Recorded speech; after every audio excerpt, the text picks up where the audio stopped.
right, so we are now recording. We're now live. So good morning to everyone. We hope you're all well, and thank you so much for joining us for today's conversation. We have the conversation, or the topic is Adulting 101. We're excited about this conversation because this is a conversation that a few of my colleagues, like Miss Carrie and Miss Randy, future Dr. Randy, we've been having for over a year to have this conversation about how can we help our students prepare for life after graduation. So we're very glad to have this conversation. This is a conversation that typically do not happen inside of the classroom. So we hope that you understand the value and also the timeliness of this conversation. We really need to have a conversation that helps students set their financial futures up after graduation, because once you're graduated, your identity as a student ends and your identity of now an independent adult really begins. And we really would like to give you some tips on how to prepare for that when it comes. So just to get a feel of the room, how many of you are graduating seniors? So you will be graduating this semester. If you can give me a thumbs up, that would be greatly appreciated. All right, awesome, awesome, awesome. And how many juniors do we have in the room, or sophomores? Awesome, thank you so much. So welcome. This presentation is led by Mr. Mike Newman. He's a certified public accountant and also a financial planner. He has been doing these workshops for both the EOF and the TRIO SSS program for the last academic school year. So we're very grateful to have him. And also just to say, this workshop is sponsored by the Education Opportunity Fund program and the TRIO SSS program. So we do thank Ms. Randy and her team, and also with our TRIO SSS staff, including Brandon and Carrie, for really sponsoring this workshop. So without further ado, I'm going to turn this over to you, Mike. Take it away. All right, well, Daron, Carrie, Randy, thank you as always for giving me the opportunity to come in and speak with all the students.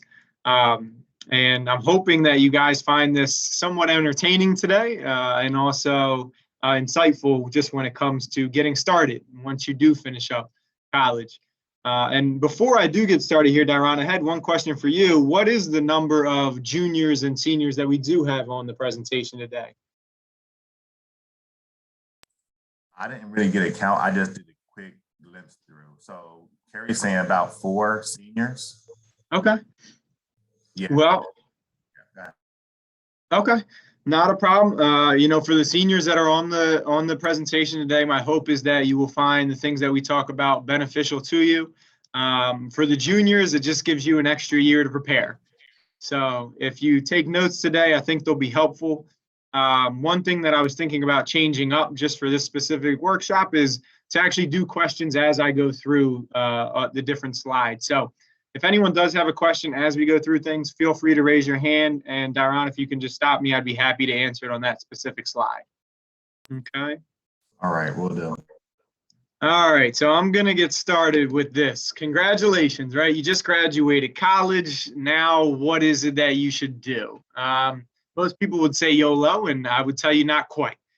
There are a lot of things that you need to now go through just from graduating. You put all this time in, you put all this effort in, you did all the studying, you passed your courses, you received your diploma, you put on the cap and gown, you threw the cap up as high as you can, and now it's come down back to earth, and the reality is you are a full adult. So today, the things that we'll explore and we'll talk through is number one, living on your own. What are some good tips or ways to pay bills or organize them? What should you do as far as budgeting? And we've talked about that in the past, but I think it's important to recap. We'll go through work benefits because hopefully you're leaving college and you now have a job or a career, or if you're an entrepreneur, you're starting your own business. We'll talk about building your credit. And then the last 2 things we will go through is decision making and following your passion. So if we start off at the basics, most people, once they graduate college, are probably trying to determine, do I move out or do I not move out? In other words, can I deal with my parents or can I not deal with my parents? Or do I just have no option at all? So what you'll see here are a number of questions, and these are all questions to get you It's thinking. fine, you know, the kind her buddies. Oops. So these are all questions to get you thinking, right? So can you afford an apartment? All right. Can you cover the security deposit, first month's rent and last month's rent? In a lot of cities, for example, Philadelphia, most landlords will require that you put a security deposit down your first month's and your last month's rent. Typical apartment, that could be $1,000 a month in rent, which means you need to come up with $3,000 right off the bat. Here's the kicker, though. Even though now you have the keys to your apartment, have you thought about the fact that now you're sitting on a floor, you're probably going to want a couch or a kitchen table or a bed and a bed frame and a dresser and all these other things that come along with it. So maybe you have some furniture from before that you can move in there. Maybe you don't and you need to buy new things, but that's an added expense. Let's just say of another $1,500. Then on top of that, you're going to have to move it all there. We're talking another maybe $500 just in moving everything around. So by the time it's all said and done, just to get into a new apartment, it could be upwards of $5,000. So why do I bring that all up? I bring it all up just to say that if you can stay at home, probably worth it, especially if you can save some money. And why would you want to save money? So in some of our past workshops, we've talked about building a cash reserve. If you can build a cash reserve of 3 to 6 months of these future expenses, you put yourself in a lot better position to move into that apartment. This way, if anything else comes up that you're not expecting, for instance, your windshield breaks on your car or you need to replace the tire, you have the money there so you don't have to put it on credit cards. We talked about credit cards in the past, and we'll talk about it again today. We want to minimize credit card debt as much as possible so that we can build our credit. So now that we're figuring out, should we stay home, should we move out, you're going to want to develop some type of budget. So you're going to want to start tracking all your monthly bills. You're going to want to figure out what's coming in and what's going out. And most importantly, you want to understand your cash flow. So when it comes to cash flow, most people are usually paid in just one of two ways, either semi-monthly or bi-weekly. Some people are paid monthly, though. What is the difference between semi-monthly and bi-weekly, and why does it matter? If you're paid semi-monthly, you're usually paid on the 1st and the 15th of each month, and that's consistent. You are paid only twice a month every single month. However, if you're paid bi-weekly, your paychecks are slightly smaller. Sometimes you receive 2 paychecks a month. Sometimes you receive 3 paychecks a month. If you start to figure these things out ahead of time, you can actually start to put together a savings plan. Savings plan can be very, very good for you, especially if you do decide to move out. All right, so running through all of these questions before you decide to move out or before you graduate college can definitely seem overwhelming, but I would tell you that it's imperative that you at least start to think about them. If you think about them now, just plan a little bit, it'll make your life much easier. All right, so continuing on with the to move or not to move out, another big question, and this is one that I did not account for when I first graduated from college, was would my company require me to fly? And so what do I mean by that? Really, I mean travel. So would your company require you to travel? My first 2 years out of college, I spent at Ernst & Young, one of the greatest places I could have ever started as far as a job, with the amazing people I met, the amazing work environment that they have. Started there, worked there 2 years, all right? But the entire time, well, almost the entire time I spent on the road. In my 2 years there, I had 300 days on the road. Luckily, I did not end up moving out of my parents' house, which saved me a lot of money. I didn't have an apartment that I had to pay for that I wasn't staying at. I didn't have utilities that I had to pay for that my other roommate would have been using. So these are not things that you usually think about when you are in college. I would highly recommend that they are things that you think about now. If you can think about them now, it could potentially save you a lot of money in the long run. And the more you can save now while you're younger, the better off you will be in the future. Okay.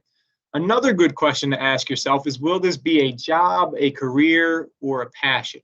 In other words, is this just a stepping stone to get you to the next spot, the next job? Most people are going to have somewhere between 12 to 15 jobs over their careers. That's just an average. What I've found is that most people who tend to do very well have somewhere between 1 to 3 jobs. Okay? Usually they land on their dream job or their career, their passion, whatever it might be. And the reason I put this question in here is because you should be asking yourself again, if I am going to move out or should I stay home? Because if I stay home, it makes it easier for me to move on to another job or another career. Makes it easier for me to take a step back and even take time off if I need to. So just to give you another example, when I actually left Ernst & Young, I kind of knew what I wanted to do and where I wanted to go, but I needed a little extra training before I could jump into where I'm at now. And so that gave me 6 months of quote unquote training, if you will, where I had to utilize the cash reserve that I had built up at that time from being at Ernst & Young, which ended up being about $15,000 or $18,000. So long story short, having that cash reserve provided me flexibility. So if you can find ways to provide yourself with flexibility, even just by staying at home or trying to minimize rent if you do move out, it'll definitely allow you to have what I like to call financial freedom. And the more financial freedom you have, typically the less stress you'll have, usually the less things that you'll be worrying about. So to move out or not to move out, if you can stay home, great. But what happens? Most people move out, all right? So what happens if you do move out? So if you do move out, it's likely that your bills are going to start to increase. So if you do the things that we just talked about from the last slide, which is budgeting, starting to track your expenses, starting to understand how you are paid, is it bi-weekly or is it semi-monthly? That will help you to understand how should you be paying your bills, right? And how should you be actually managing your quote unquote budget, if you will. So a few easy tips, ways to pay and track bills. Number one, write a list of all of your bills down. What I find a lot of times, especially as a financial advisor, is that people forget the bills that they have. They forget that they're paying $12 a month for Netflix, or $100 a year for Amazon Prime, or $50 a month for, this gym membership, and $100 a month for that gym membership. And before they know it, all of a sudden they're spending more than they're bringing in. Next thing you know, they're on, the credit card hamster wheel, and we don't want to get there. So if you can write a list of your bills, make them so that they are automated, and make sure that you're tracking them, as well as minimizing your overall number of bills. Especially once you first get out of college, this will be extremely, extremely helpful to you. Okay, so write a list of your bills down, automate them, and try and minimize the amount of bills that you have. All right. One other big thing when it comes to paying bills, if you can, pay it off all at once. So what do I mean by that? For example, the hottest thing right now when it comes to gym equipment has been the Peloton. It is the most expensive bike that I know of. All right, it'll cost you $4,000 to get a Peloton, and there's not many people that pay those off all at once. I would highly recommend that you only buy things that you can pay off all at once, unless it's some big purchase like a car or a home.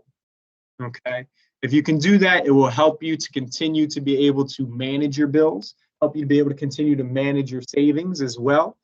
This way, ultimately, you can make sure that you're not overextending yourself. So one thing I put down here, a good app to use is something like Mint. Personal Capital is another good app. It allows you to aggregate and track all of the information in one area for yourself. You could also use just an Excel spreadsheet if you'd like as well. So I know you guys have the availability to go back and watch some of the older presentations I've done in the past. These will also have things that can help you along with what we're talking about today. So long story short, overall, if you do move out, it's okay. It's not the end of the world. We all take risks in life. Just try and minimize your expenses as much as possible. Moving on here. So we decided to move out. We now are on our own. We have started a job, and there's not only the benefit of receiving a paycheck from that job, but there are a lot of other things that go into your paycheck that most people don't think about.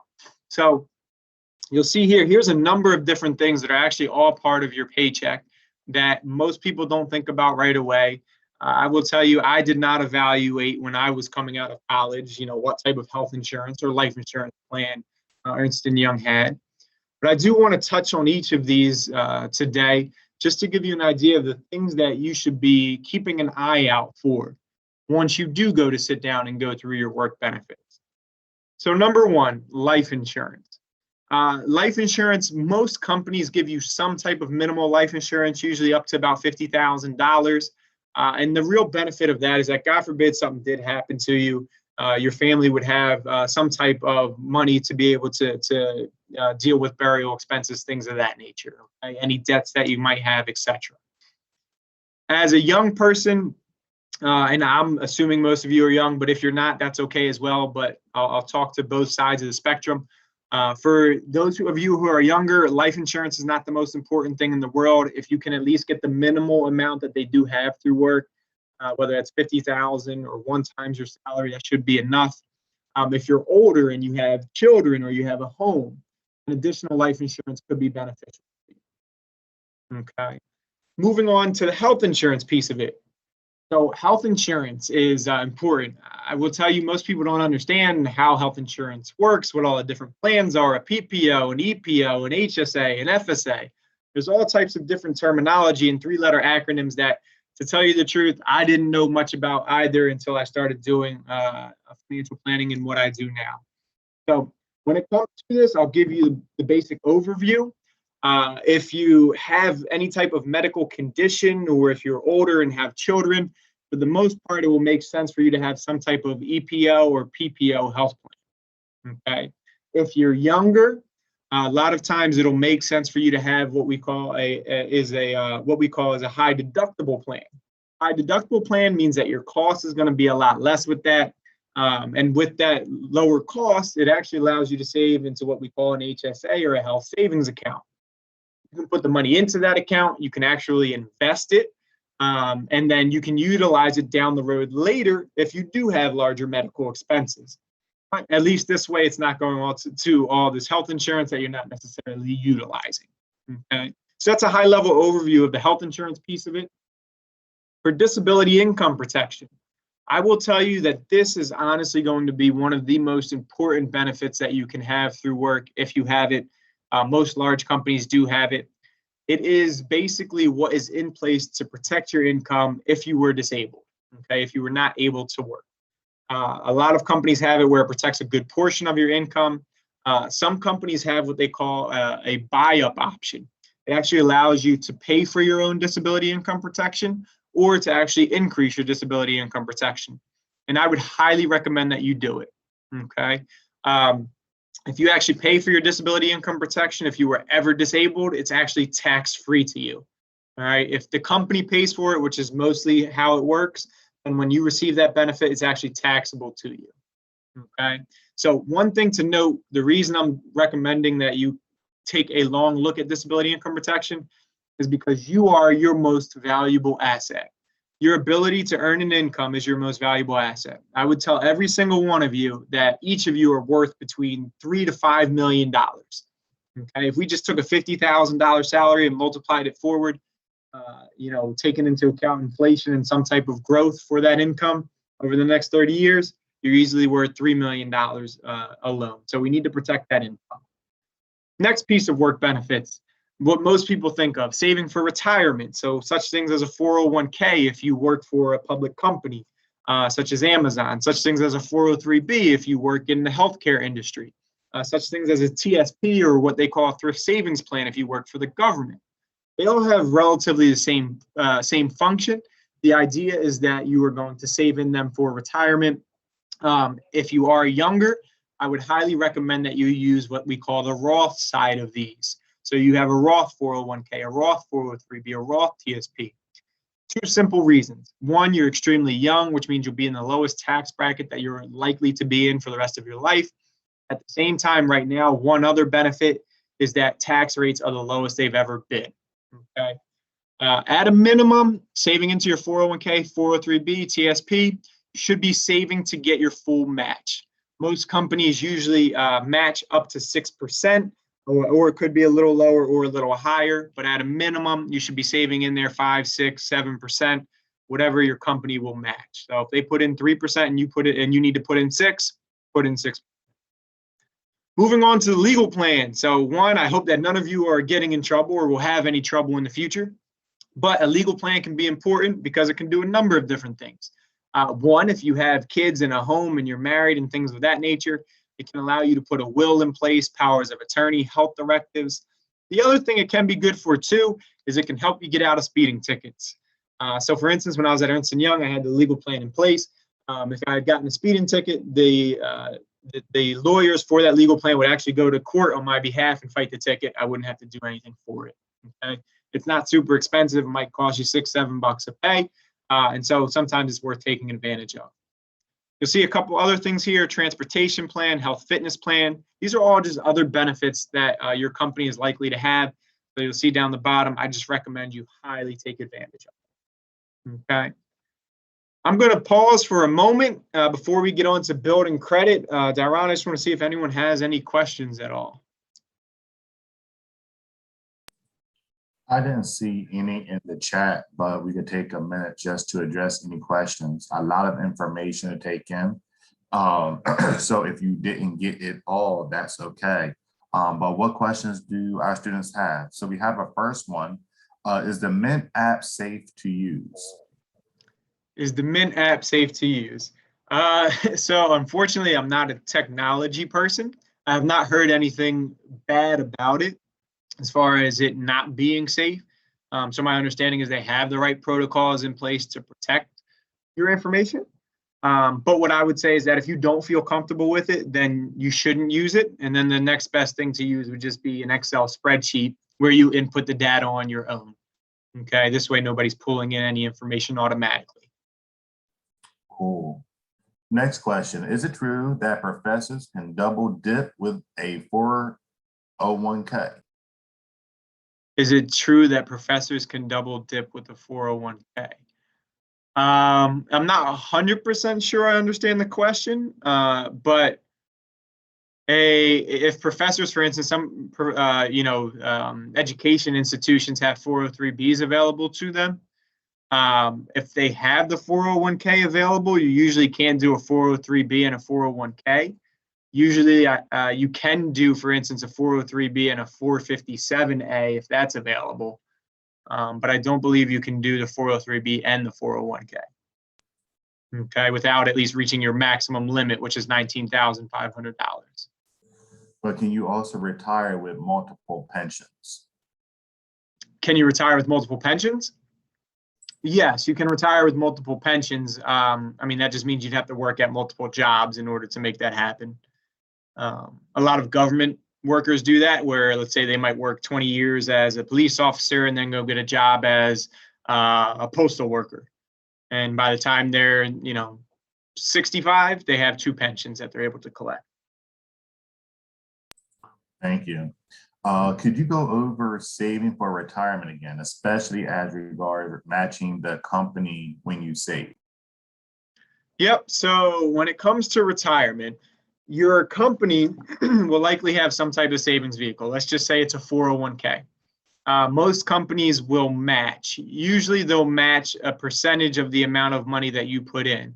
So they could match, if you were to put in 6%, they'll put in 3% of your pay. So what does that mean? Let's say you make $100,000 for simple math. If you put in $6,000, that means you're putting in $6,000 a year. And if your company puts in 3%, they're putting in $3,000 a year. However, in order to get that $3,000, you must put in the $6,000 or the 6%. So long story short, it makes 100% sense to do it, because if you don't do it, you're leaving free money on the table, essentially a free benefit to you, which is that the company will put in $3,000 for your retirement on your behalf. Okay, so does that help? I believe so. Any other questions from our students? And if you feel the need to unmute, you can do that as well.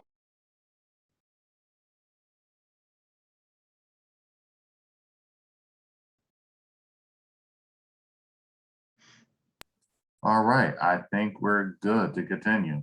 And if you do have questions, please do not be, intimidated or scared to ask, okay? Yep. Feel free to put any questions you have in the chat, and I'll be happy to answer anything you have. So let's talk about building your credit. Okay. So you have a job, you now have income. Credit cards will be coming soon, and you don't even have to reach out to them. They will know instantly that you have a job, and they will start sending you credit card, not requests, but credit card applications and things of that nature. So I put in here, not so fast. We don't want to start going and signing up for all the credit cards that we could possibly get our hands on. You definitely want to take your time. 1 or 2 credit cards to sign up for at first is a good start in building your credit. I would recommend that you download the Credit Karma app. It is not the most accurate app in the world when it comes to understanding, or when it comes to actually seeing your credit score. But what it does do is it does provide you with the education piece of understanding what is it that these credit companies look at when they are actually determining your score. And there's 6 areas on that. 1 is credit card usage, 1 is how many credit cards you have, the other is credit history, and there's 3 other ones that I will leave it up to you to go and explore. But at a minimum, downloading that will help you to understand what is it that affects my credit. Number 1, make sure you pay off your credit card monthly. We talked about this before when we talked about paying off debt. Credit card basics is 100% important to make sure that you pay off your credit card each month and that you're not living above your means. And that's where that budget comes in. So a couple tips when it comes to credit cards. A lot of people believe that you need to carry a balance on a credit card just in order to actually increase your credit score. And that could not be further from the truth. You do not need to carry a balance on your credit card to increase your credit score. What you want to do is pay it off every month. You don't want to miss payments. And over time, as your credit history increases, this is what's going to help your credit score. Another way to actually build your credit and increase your credit score, in addition to paying off your credit card each month, is actually to increase the limits. So what a credit card company is looking at, or what the credit companies are looking at, is what is your usage, or what is your usage percentage. In other words, if you have $10,000 in credit limit, okay, on your credit cards, and you have $5,000 in credit card debt on your credit cards, that's a 50% usage. Credit companies do not like that at all. You want to keep that amount low as possible. 0% is ideal, which means you're paying it off each month.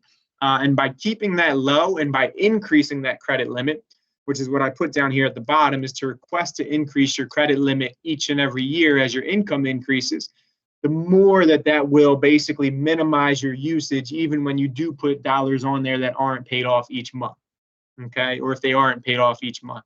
And that will help to increase your credit score over time. So like I said, the biggest thing here is do not believe that you do not need to carry a balance on your credit card. And the most important thing you can do is pay it off and increase those credit limits over time. All right.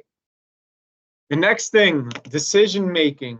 So decision making can be one of the hardest things to do in life. And what I have found since I've been out of college is that the easiest thing you can do is try and keep it simple. So 1, follow your heart or follow your gut. Most of the time, instantly, it's that instant thought that comes to your mind, what is quote unquote right or wrong. In other words, what is it that you truly want to do? And I would highly recommend that you follow that path. Now, there are more difficult decisions in life. So for instance, I've been telling you about how I started out at Ernst & Young. I eventually left. That was a bigger decision in my life. And all I did, and it sounds kind of crazy even looking back on it, but all I did was create a chart on a piece of notebook paper with the positives and negatives of leaving Ernst & Young and the positives and negatives of staying at Ernst & Young. So if the positives outweigh the negatives for leaving, that's 1 check mark. I know that I need to move on. If the negatives for staying outweigh the positives, then I know I'm okay to leave as well. Obviously the big question comes in with, well, what happens if it's a break even? Well, then you need to go and start basically numbering or weighting the different positives and negatives that you've come up with. So if a positive of leaving Ernst & Young is that you get to become an entrepreneur, well, on a scale of 1 to 5, how important is that thing to you, right? If becoming an entrepreneur is a 5 in importance to you, well, that's pretty high, and that means that it's likely that you should probably take that step or that path. Now, with decision making, with creating these positives and negatives, I'm not telling you to go out and do this, tonight, and then the next thing tomorrow you're going to go ship yourself off to Australia and go get your dream job as working in the outback. Okay, that's not what I'm saying. But the important thing behind it is strategically writing these things down, strategically charting a path towards or for that decision in order to help you move forward in your life without feeling like the weight of the world is on your shoulders. Okay. The biggest thing you always want to ask yourself in any big decision is, if I don't do this, will I regret it? In other words, when you're 80 years old, and this is what I've heard from very, very, what I consider intelligent, smart people, is that you don't want to be 80 years old looking back on your life saying, I wish I would have, I wish I could have, or I wish I did do this or that thing. So think about that when you're going through these decisions. Write down the positives and negatives. Figure out if the positives outweigh the negatives, or if the negatives outweigh the positives, then it makes sense to stay the path, or stay the course. Okay.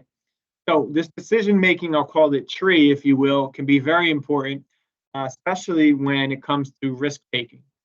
So one of the things that it's not very easy to explain or even go through or go over, especially when you're in college, is taking risks. Taking risks are usually one of the most stressful times in your life, even if it's just moving out of your house or moving out of an apartment or graduating school. So one, taking risks can help you succeed. We all started crawling before we walked. We all had training wheels before we rode a bike. We all started out walking before we rollerbladed. We all had a driving permit before we had our driver's license. So there is a progression in learning and in understanding. So I say that in order to succeed, and success is defined in many different ways for each and every individual. But in order to succeed, you typically need to take some type of risk. And so the biggest thing you can look at is, what are those risks? When does it make sense to take the risks, and how do you decide to take a risk? So we can answer the how do you decide to take a risk, right? That's easy. That's going through the process of determining what are the positives and negatives of potentially taking on this risk. But the other thing is, when does it make sense? And that's the strategic part of it. That's the strategy behind it.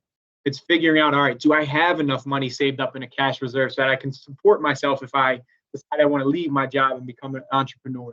Are all my credit cards paid off so I don't have to worry about those things if I decide that I want to leave and become an entrepreneur, or if I want to move to the West Coast? Do I have the money to basically go start another life, even if it's with the same company? Okay.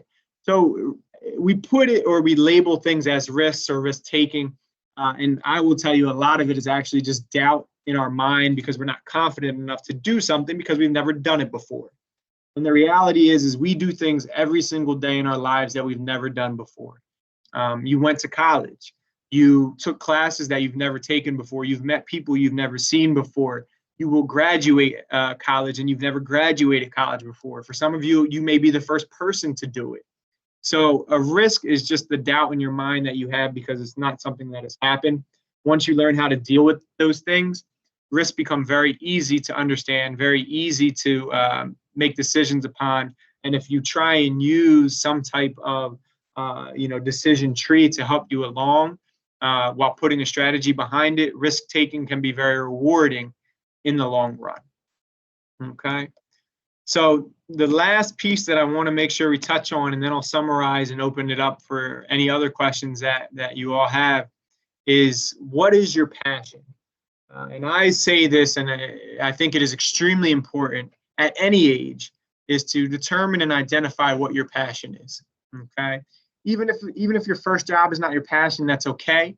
But if you can figure out what it is that makes you happy, what it is that makes you smile, what makes you get those good kind of butterflies in your stomach, those are the things that will make you feel as if you've been successful in life, that you feel fulfilled.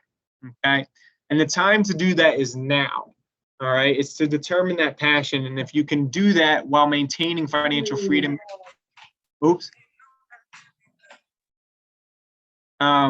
if you can do that now while you can build up a cash reserve and maintain financial freedom, so you have the ability to follow your passion, even if it's not right away once you get out of college, you will feel more rewarded and more successful in your life than if you don't ever follow your passion. So figure out what that is if you haven't yet. For some people, it takes longer than others. I will tell you, at a young age, I knew I liked finance. It still took me, 25 years by the time I actually got into becoming a financial advisor, all right, or 24 years. So you want to figure out your passion. You want to chart a path to it. If you can be happy and smile and enjoy the quote unquote job that you're doing because to you it is your passion, your career, that is the most important thing you can do. So overall, don't be afraid to take the leap. Even if you start out at a job that you're there for a year or 2 years just to get your feet wet, that's perfectly fine. But figure out what it is that you definitely want to do with the rest of your life, because life, although it can be difficult, although adulting is not the most fun thing in the world, you can make it very fun. You can make it very rewarding for yourself. So just to summarize here, the most important things, at least in my humble opinion, since I've been out of college, is to follow your passion, be strategic in the things that you are pursuing, the risks that you are taking. So you'll see there, take calculated risks, learn as much as you can from people you meet. That includes your professors. I know sometimes we don't always do a great job of paying attention in class, but the more you can pay attention, the more you can ask your professors, the more you can learn from your roommates, the more you can learn from the people that you end up working with, the better off you will be in the long run. So on top of that, though, it's not all work. Find ways to enjoy life while working. Adulting can be hard, but only if you let it be. These were some of the wisest words that I ever heard from a partner at Ernst & Young. And he said, you can work hard now and play hard later, or you can play hard now and work hard later. So all he is simply was saying is that if you take time to chart your path forward now, such as creating a budget, building a cash reserve, carrying no credit card debt, and working on your passion, you can set yourself up for the rest of your life. So taking the time to do those things now can be extremely helpful so that from the beginning, you will have that financial freedom that you may want. All right. So I'm going to finish on that note. I just want to know if you have any questions. I will be happy to answer any and all questions that you have, even if it's just anything about life or finances. Perfectly fine. Thank you so much, Mike. So we have a few. The one is going back to the high deductible plans. Okay. Hold on, I have to get it back. Okay, hold on. I don't know what I did with it. All right. So while one is young on the job and paying health insurance premiums, you could do high deductible plans. So what is the benefits to high deductible plans compared to other insurance plans? Yep. So the biggest benefit to a high deductible plan, and they only work really well if you're healthy. Okay. So if you have some type of medical conditions, you're not healthy, then they are definitely, I would say, not for you. But the benefit is that they are lower cost, right? Which means you could save these dollars elsewhere or put them towards something else that's beneficial. At the same time, it allows you to have what is called an HSA or a health savings account, where you can put these dollars away. You might not need them for a year. You might not need them for 5 years, 10 years. You can invest them. A lot of people, I would bet, will have a child at some point in time. You could actually use those dollars 10 years down the road when you have a child, right? For pregnancy, for whatever it might be. Okay, so having a high deductible plan, if you don't have any type of health conditions and you're relatively healthy, those are the benefits of it. On top of that, if you're in a large company, the high deductible plans are usually relatively cheap versus if you're outside. And I'm saying that just to give you an example, because I know my basic high deductible plan that I have to get through the health exchange costs me $300 a month. Okay. And I would tell you that if you're working at a company, it probably won't cost you more than $60 or $70 a pay. All right. So those are the benefits of the high deductible plan. If you have any other questions on that, though, just let me know. Next question is going back to the credit card. So what is a credit limit and how can credit card payments be deducted automatically? What was the last part of that, Daryl? With the credit card payments, how can they be deducted from your pay or from your check automatically? Yep. So excellent question. So a credit limit, what is a credit limit? So when you actually sign up for a card, a credit card company, let's just say JP Morgan or Chase credit card, will assign you a credit limit. If you're just starting out with the company, it'll likely only be maybe $500 or $1,000. That is the maximum amount that you can put on a credit card. If you try to put more, they won't allow you to put more on it, okay? And if you do go above it, I will tell you this, it will hurt your credit score. So it is not something you want to do, all right? As far as how do you automate it, most credit cards are very simple to automate. For instance, I know a Capital One credit card, you can actually just set it up and set it up to your bank, okay? So I guess I'll touch on one other thing here. When you set it up to your bank, you're going to need what is called a routing number and an account number. If you have checks, your routing number is going to be on the check. It's the first number down the bottom. Usually starts in a 0, 2, 3, or 9, I believe, if I'm remembering correctly. And then the second number will be your account number. Okay? You'll need both of those to set up automatic payments. Capital One, for instance, will actually pay your entire balance off automatically on whatever date that you set. Okay, so that's one way to automate it. One other note on credit cards, you do not want to automate the minimum payment. All right, credit card companies will love it, but it is not good for you. As I mentioned before, you do want to try and make sure that you do pay it off all at once each month. Thank you. So going back to the credit card, secured cards, are they helpful or are they not helpful? So I would tell you this, I'm not 100% familiar with secured cards, but my guess is that they deal with, they're very similar to debit cards. And so, or they are, basically you have to put the money up front. So for instance, you give them $1,000 and then they allow you to go up to that $1,000 limit. I don't know though, I'm not an expert on that side of it, as to whether or not that actually truly helps your credit. I have heard in the past that it does, but I just don't have a concrete answer on that one. So I apologize. We have another question. So there's no actual money in a credit card. It's like a loan. 100% correct. The credit card is what we call a short-term loan. It's an ultra short-term loan. Credit card company is loaning you the money. You're basically saying, I can't afford this at this moment. All right. That's why if you don't need to use a credit card, you shouldn't have to use a credit card.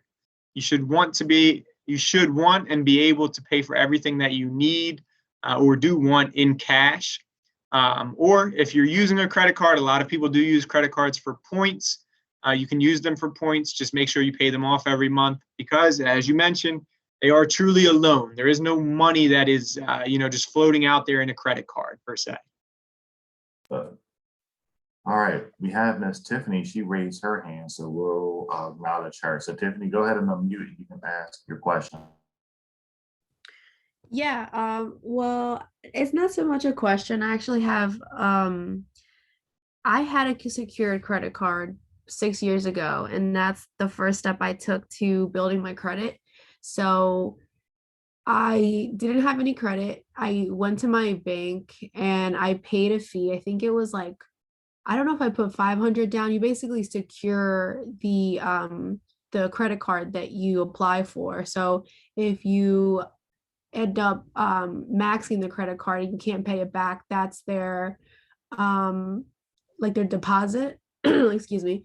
And I was like buying stuff monthly. I did this for like 3-4 months, but small purchases. Like I only had like a $30 balance each month and I would pay it off in full. So then I got a letter in the mail and they told me that I was going to get my deposit back and my credit limit was increased. So it worked for me. That's how I got my first credit card, and I started building credit. And then from there, I was able to open more credit cards and increase my limit, and then keep my utilization low, so my credit score increased. And yeah, I wanted to share my experience with credit cards because I know they're important and they're confusing, but somehow I did that right. No, that is excellent. It's excellent that you were able to share that, and I'm hoping that everyone else, takes note of that, because I was not as familiar with secured credit cards. I've heard about them in the past, but it's good to hear that they do help you build your credit. So I'm Yeah. glad to hear that, Tiffany. Awesome. We have Alan next. Go ahead, Alan. So I had a question about the credit limit build up a little bit credit. Alan, you're a little bit low. Are you able to speak directly into the mic? Yes, give me one.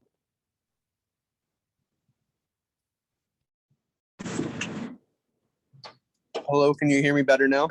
Yes, that's much better. Thank you. So my question is about credit limits, and say you've had credit for a little while, where would you recommend a good credit limit to be at? Yeah, so most of the time I would actually throw the question back on you, which is, one, are you good at paying your credit cards off? Do you need a large credit card limit to pay large bills if you're running a business? I'm not going to tell you to answer that because we're on here with a whole lot of people, but what I would tell you, Alan, those are a couple questions you should be asking yourself. As far as the limit is concerned, the limit is not so much important as the amount of money that you put on and pay off each month on a credit card. The higher the limit, then the lower your credit utilization is, and that increases your credit score over time. So if you can increase your credit limit and still continue to pay things off every single month, that is ideal. I don't think there needs to be a limit. I don't think you need to minimize your credit limit unless, for instance, you're just not good with credit cards. And there are people who are like that, where they just don't do well with them for whatever reason. Then I would recommend that you never have your credit limit above what you can afford to pay off each month, whether that's $1,000 or $1,500, whatever it might be. So, does that help? Yeah, and on the same train of thought, what is the good credit utilization rate? So ideally, you want it to be 0. You don't need to have anything on your credit cards. Okay, so sometimes from month to month, if you have that credit card, that Credit Karma app, it'll pick it up. It might come up like 5% or 3% or something like that, because it'll pick up some balances. But the closer you can keep that to 0, the better off you'll be. I know if I log into my Credit Karma app right now, let me just see something here. It'll probably tell you that ideally it's supposed to be, I think, between like 1 and 10%. But hold on one second, I'll tell you. Yeah, I think you're right. Yeah. So, well, let's see. There we go. Where's it at? So it'll tell you ideally you want it to be between 0 and 9%. So you don't want anything higher than that. But like I mentioned, the lower you can keep it, the better off you'll be. All right, thank you. Yep, not a problem, Alan. All right, so the next question is, if I have extremely low income, but a score of, let's say, a 750, will I still have a hard time getting approved for a car loan? Yes, possibly. The reason being is it's based on your income and your credit score. So for instance, I'll give you an extreme example. Let's say you make $30,000 a year and you want to go buy a Lamborghini. Well, a Lamborghini is a $300,000 car. the person who's going to hand you credit is saying, well, you're only making $30,000 a year. You probably have rent and food because you like to eat, and you probably have a dresser and some clothes that you want to buy to put in the dresser. So how is it that you could ever afford to pay that back? So the question is not necessarily, can you get a car? It's more of what type of car can you truly afford? And that is what your income will determine. So let's just say you're making 40 grand a year. I'd probably tell you could afford a $300 or $250 a month vehicle. Okay, anything more than that, it's going to be stretching it. The credit card, the person offering you credit may or may not offer you credit, or they're going to offer it at a very high interest rate. And the most important thing to do is to make sure that you are minimizing that interest rate when you go to get a vehicle. Okay, there are a lot of people out there who will take advantage of you. And I guess now that I'm kind of on this topic of talking about vehicles and cars, the most important thing you can do when going to buy a car, I tell all of my clients this: do your research. Okay, know what you're going in there to buy. Know what offers they have available. A good example is like Honda. They always run these offers where they offer 0.9% financing or 1.9% financing. But if you go in there and you don't know that, they will put 2.9, they will put 3.9% on your finance agreement, even though you have excellent credit score like you just mentioned. Okay, so you need to do your research, do your homework, and ultimately the amount as far as a car loan that you can afford will be based on your income and credit score combined. And Brian, did that help you with your part? Because he did reference the debt to income ratio when it comes to like buying items like a car. If you could just give me a thumbs up. Yeah, all right, awesome, we're good. Going back up, do you know how all these processes, like getting a credit card, are affected when you are an international? So as in, so there's a couple things that kind of go along with that. If, for instance, if you're an international student and you're here on a student visa, right, then I'm not 100% sure if you're able to attain a credit card or not. I know once you're working, if you're on a work visa, you can definitely obtain a credit card at that point in time, as long as you have a permanent address that you can affix it to. A lot of credit cards nowadays anyways are international. So even if you were to get the credit card here, if it's affixed to a US address, you probably actually wouldn't have any issues transferring it back to a home address if you decided to go back to your native country or whatever it might be. Thank you. We have a couple more minutes. Any other questions? You guys are doing great so far.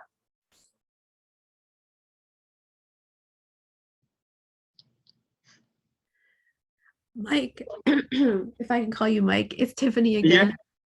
Yeah. I wanted to ask, so I was the one that asked about the high deductible plan, and you mentioned that that's if you're healthy. What other kind of health insurance plans are there at work? Yep, so there are what we call EPOs or PPOs. Those health insurance plans are your more typical health insurance plans, where your deductibles are a lot lower. You may go to the doctor and you just pay a copay, for instance. You may only pay $10. Or you might, let's say you have not even a catastrophic injury, but you need to go get stitches. So you end up going to the hospital. Hospital bill alone just for stitches can run $5,000. With an EPO or a PPO, a lot of that will be covered. You might actually only have a $100 copay or a $100 deductible. So EPOs and PPOs are usually much more friendly when it comes to actually needing to use services.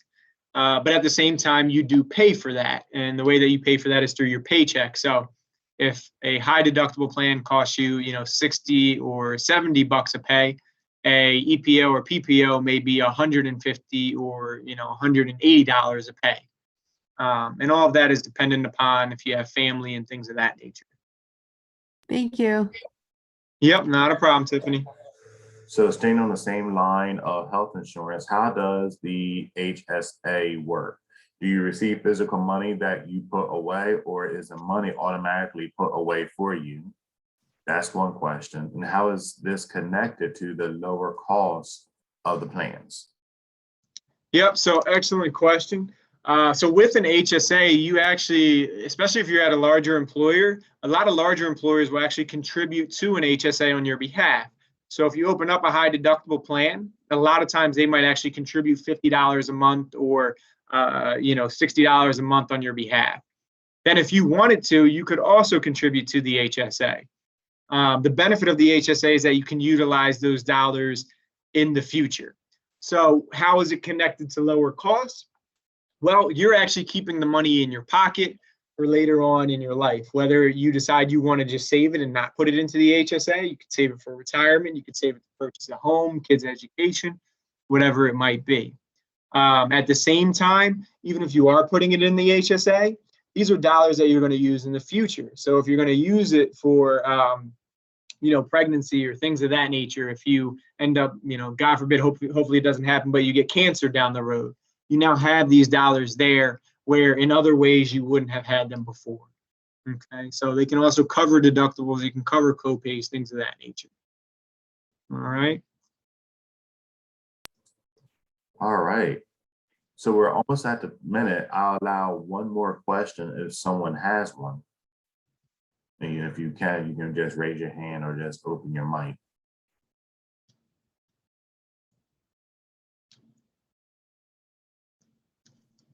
All right, Mike, this has been great. Thank you so much. Oh, that's one. Any tips for grocery shopping? Use coupons. I'm sorry. Go ahead. Sorry. Use coupons is a good tip. I'm not the best person to ask about grocery shopping because one, I have a horrible diet. And so I buy a lot of cheap food, which is not the best thing to do in the world. But yes, using coupons, trying to find things that are on sale. I will say buying in bulk. A lot of people don't buy in bulk. I'll give you an example. My girlfriend, for instance, she will go to the store and she will buy 2 rolls of paper towels. And knowing that 2 rolls of paper towels is going to last us all but 5 days. So if you're going to go to the store, try and buy in bulk, use coupons if you can, buy the things that are on sale. Those are the few tips that I have. Eat healthy, don't eat like me. So. Yeah, also I would just add the digital coupons will also work. So like if you have like your neighborhood ShopRite or Acme, I don't know what's up your way as far as like being around Camden or for folks further up north. But sometimes like even BJ's downloading the digital ones to connect to your card or, when I say your card, whatever you use to scan, that also helps. Yeah, 100%. All right, thank you so much. So just a couple of announcements. We do have 2 more financial literacy workshops that the EOF and the TRIO SSS program is sponsoring this semester. The first one, if you can write these dates down, will be April 13th. We will have somebody from HESA come in during, it's actually from 1 to 3 to talk about repaying your student loans. So for those of you who will be graduating and you just need to know what loan repayment options are out there, that would be a great workshop for you to attend. And then finally, we'll have Mike come back to us on the 23rd, which is on a Friday during free period, to talk about investing and retirement. So that's a conversation I believe that you will want to hear. Okay, we'll hang out for a couple of minutes. Thank you so much for coming, everyone, and